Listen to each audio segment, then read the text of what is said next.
going to have a big preview for the Heat versus Strikers tonight.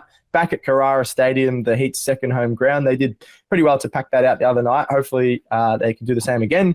Let's go with the player to watch to start with. So the Strikers obviously did really well to win the knockout. The Heat were really disappointing, only making 118. Who is your player to watch for this one, Leo? We talked him up earlier, but it's got to be Lloyd Pope. Oh, the Pope.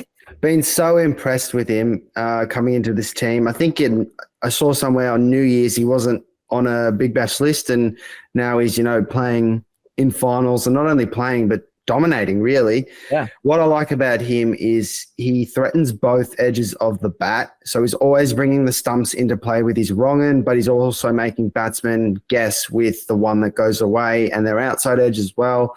So he's a dual threat that way. I think as well, with the Heat's batting looking like it's, probably going to crumble again. At least that's my pick. I think Pope will have a big say in that. So if Supercoach was still going, I'm all aboard the Pope. The Pope-mobile, would you say? Nah, just the Pope. Oh, I love the Pope-mobile. Yeah. I'll tell you what, though, Leo, I wouldn't trust a priest. So I don't know. Where's that come from? We're talking about cricket here, mate. You're talking about popes and all sorts, mate. But I'll tell you who you should have in your team: Jake Weatherall.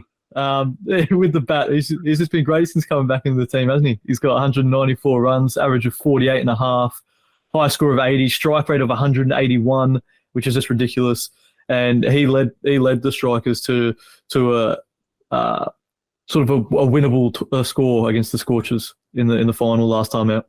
Yeah, what's going on with Jake Weatherall? I think he had scores of 6-5-0 to start the season. He was horrible last season, couldn't really get into the side, and now he's literally their go-to batter. I can't believe it. It's a great turnaround from him. He's always had sort of the shots, but sometimes would play an average, sort of like Tim David, would try to go a bit too hard sometimes, but now he's playing really controlled cricket. I'm really loving him.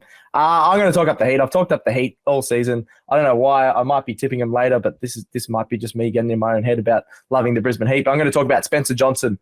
I know we've talked about Xavier Bartlett and sort of how he surpassed Spencer Johnson in the wickets this season, but Spencer's still having a really good season in his own right. He's got 12 wickets in 9 innings at an average of 19. Anything under 20 of an average, especially in Big Bash, is really solid.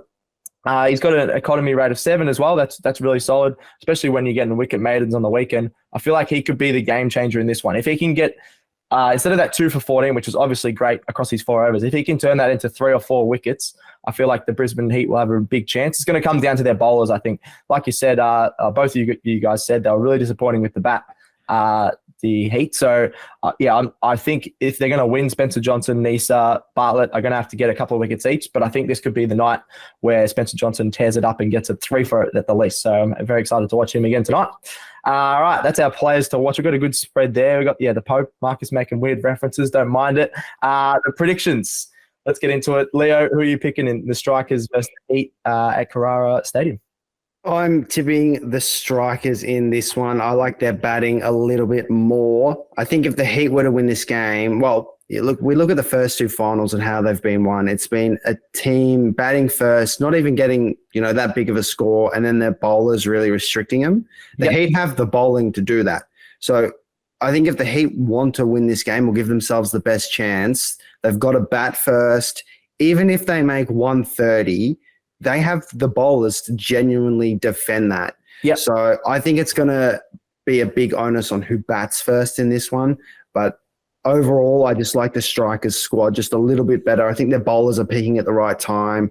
And, they obviously have Matt Short, who's a match winner with the bat. So just leaning Strikers. Yeah, no, that's fair enough. I think this is going to be a really close one. But, Strikers, if you're going to bank on a big score, they're definitely the better team that's going to make a big score. What about you, Marcus? Yeah, I'm going to go with Leo, and I'm going to go with the Strikers. You sort of hit the nail on the head, Stats Guy, where you were like the Heat bowling attack versus the Strikers batting attack, and that's just going to be what's going to win or lose this tie, I think. Because the Strikers, again, I think a lot of the bowling, perhaps even on this pitch, will have to rely on Cameron Boyce and his sort of low economy, and even Pope chipping in with some wickets as they did in the previous final, which I definitely got the capability to do with a lesson quality Heat batting lineup. So, You know what? I like I like the way the strikers are looking. I like the way the strikers are playing, and yeah, I'd be happy to see them even win this thing if they can go all the way. Yeah. I think a lot of people want either the Heat or Strikers to win the whole thing because we're a bit sick of the Scorchers and Sixers dominance, but it might be tough. Whoever wins this one, it'll be tough to play at the SCG. Absolutely packed out crowd there. I'm going to go the Heat. This is definitely a blind, biased, one-eyed pick, but as I mentioned, I think their bowlers can get a hold of them. Like you said, Leo, I think they got to make at least that 130, 140. You can't make 118 in a final and expect that's enough. But maybe that 130, 140 might be enough. Like you said, if they bat first, I think that would be really good. Get their confidence up a little bit, and then their bowlers can tear through. I think the combination of Nisa, Johnson, and Bartlett is just the best pace bowling attack in the whole comp. But has been, maybe not on paper in the past, but has been this season. So I'm just going to lean towards them. I don't see this could come back to bite me, but I don't see Boyce and Pope combining for 7 for again. I feel like it could have been a one-off. I do think Pope and Boyce have been awesome, but I think they could combine for like 3 or 4 wickets rather than your 7, and that was the difference the other night. So if they can, not get that many wickets, I think that the Heat bowling attack might be too strong, and they might get over the line. I'm wearing my light blue. Come on, the Heat. I'm sick of some guys, and I do want the Heat to win. I think they were the best team all season, so they probably deserve to at least make the granny.